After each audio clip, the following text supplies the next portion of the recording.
Every year, more than 500 million bulk bags, or FIBCs, are used around the world. They're used to transport a wide variety of solid materials that you see or use every day. And FIBC, the Flexible Intermediate Bulk Container Association, wants to ensure that FIBCs used for these essential materials are filled, emptied, stored, and shipped safely.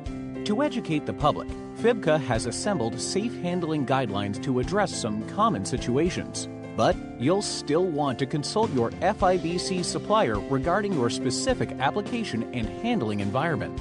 A full set of guidelines can be found at fibc.com, but in this video, we'll focus on the key points related to the storage and transportation of FIBCs. Don't forget to adhere to all other applicable regulations, standards, and supplier recommendations. Before handling an FIBC, you need to ensure that all equipment and devices are designed for FIBCs, are rated for the capacity of the filled FIBC, and conform to the guidelines for handling by forklift, crane, or hoist.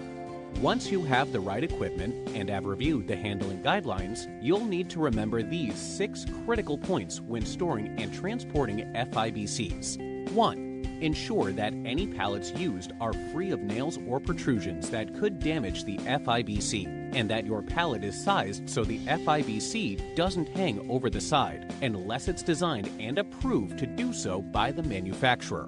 2.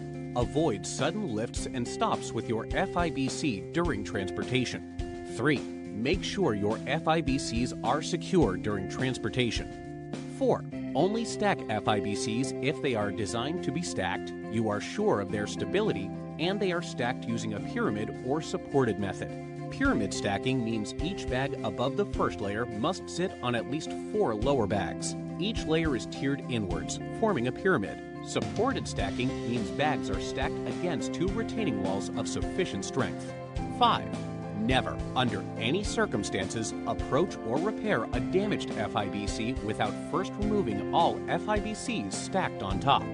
That leads us to number 6. Protect your FIBCs. Always store your FIBCs inside a covered facility or warehouse, free from any water or moisture contamination that could damage your FIBCs. To avoid damage, you need to protect your FIBCs from sunlight and harmful UV rays, as well as inclement weather like rain and snow.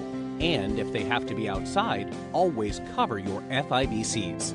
But remember, outdoor storage is not recommended.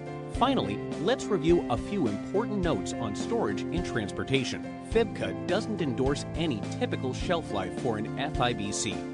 The best method for determining if an FIBC remains suitable for use is to conduct periodic performance testing and compare it against new samples of the same type.